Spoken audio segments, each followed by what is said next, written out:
Hi guys, this is Brandon. We're going to talk about the four styles of leadership that we're studying this week, and that's going to be contingency theory, continuum theory, path goal theory, and leadership substitutes. With contingency theory, what was really great about the study of the contingency theory is that it's very innovative. It was the first style that kind of broke away from the leader behavior and leadership styles and leadership traits and went and incorporated the situation into the theory or into the study. So now you have situations, and that's where it gets its name. It's contingent on those three factors: the leader, the subordinate, and the situation.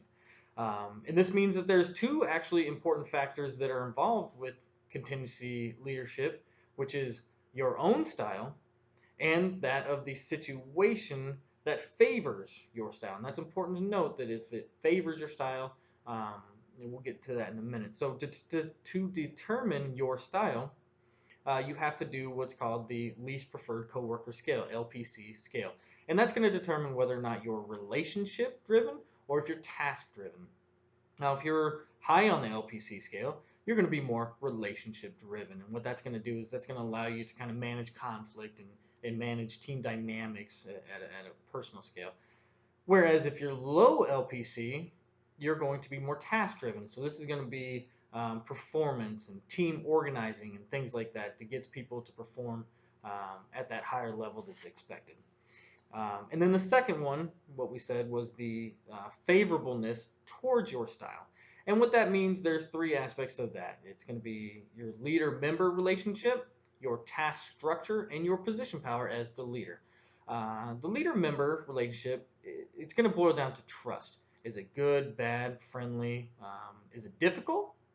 All those things are going to kind of play a part into the favorableness. The task and structure is going to be one of those. Is it understood and is it processed to where the subordinate can understand the task and the structure?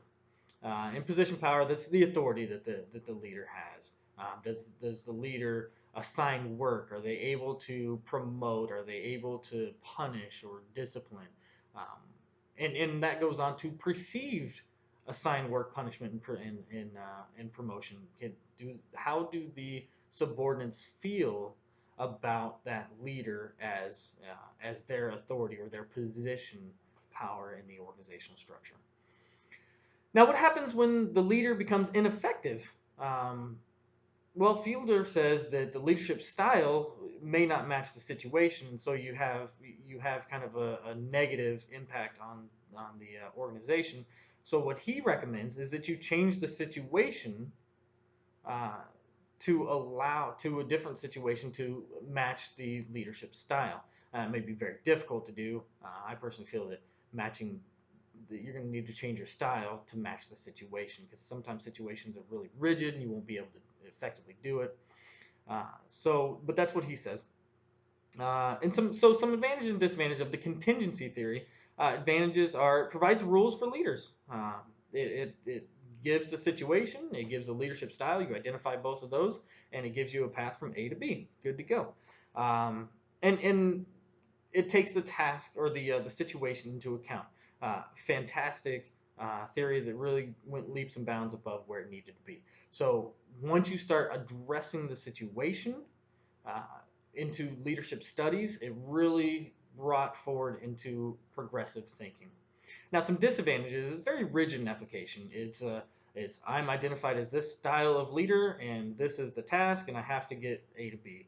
Um, the LPC scale is also very subjective.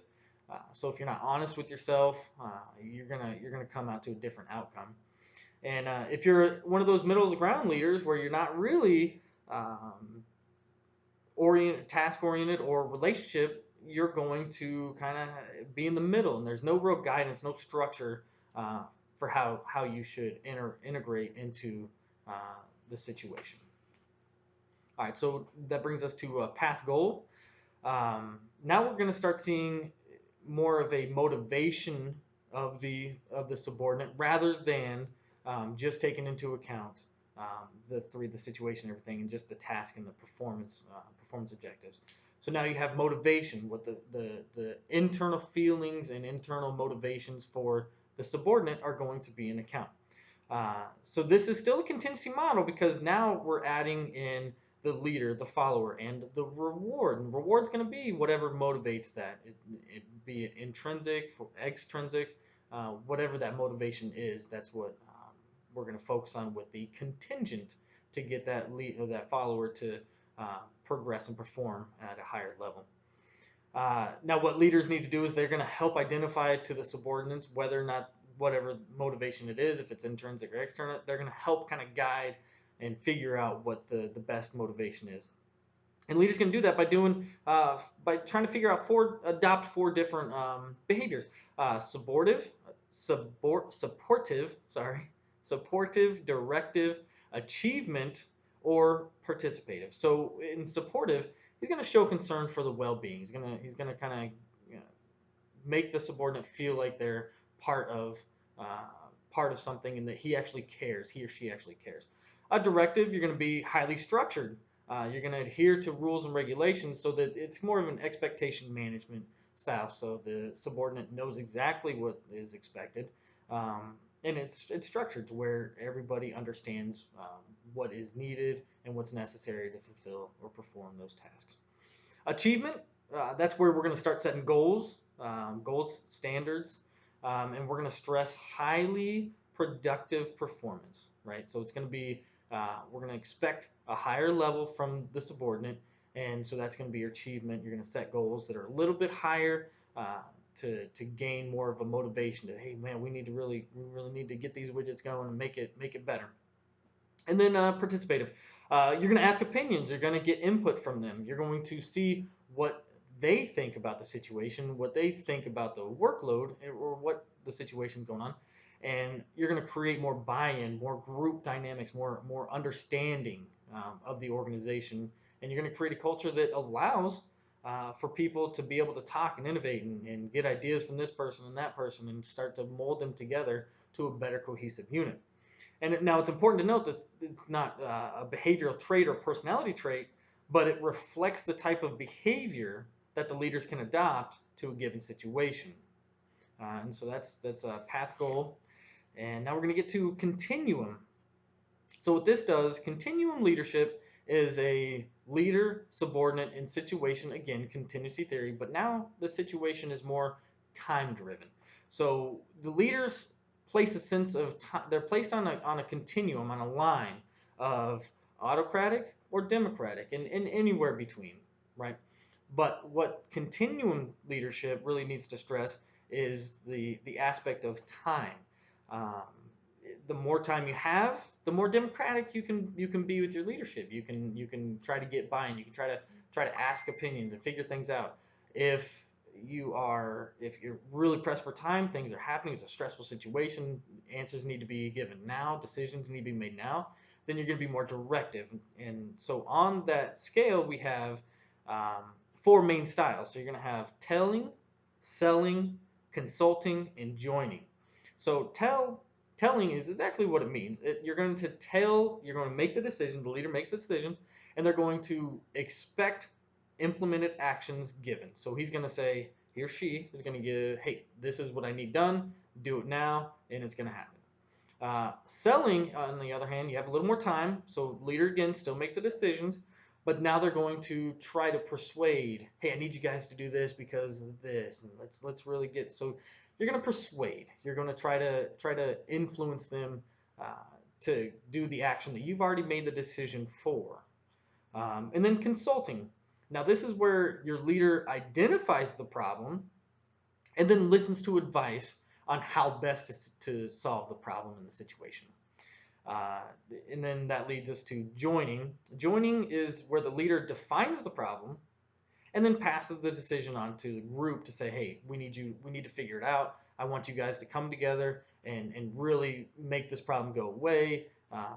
So that's your four main styles of continuum leadership. And it's going to be, again, telling, selling, consulting, and joining. And with this leadership style, time is an important aspect when dealing with this because, again, little time, you need to make decisions and expect actions right away. A lot of time, consult the group and have the group figure out the best response. And then that leads us to our last leadership theory, which is going to be the substitute. Now, this theory basically states that regardless of what influence or impact the leader has in the organization, it has very little to do with influencing the subordinate.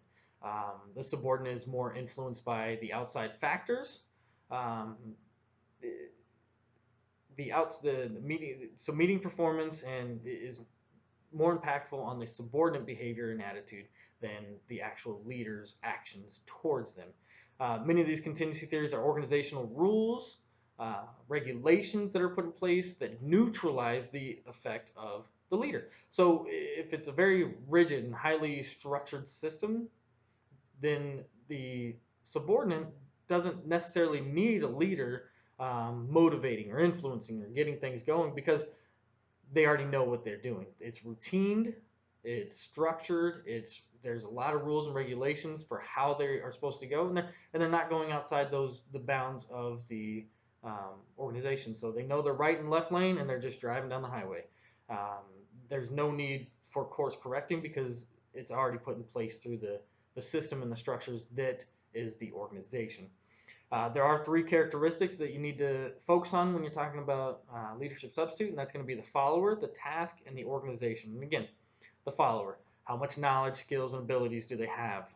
Do they have a need for independence? Are they professionally oriented? Are they indifferent towards reward? Those kind of things are really what goes into the follower's decision making and what they need to do and how much um, oversight a leader needs to have on them. Task, is it routine, self-describing? Does the follower get an intense satisfaction from the task? Those are all things that need to go into the task.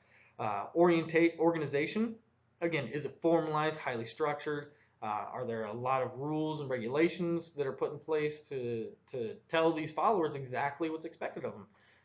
In that case, if the follower is highly skilled, the task is routine and self-describing, and the organization is formalized and highly structured, then you probably have a substitute or a leadership neutralized to where the leader would be ineffective in those situations. Again, that's my video. That's our four theories that we did today. Hopefully this video kept you entertained. I don't know. Thank you guys for your time, and I look forward to reading what you guys are saying.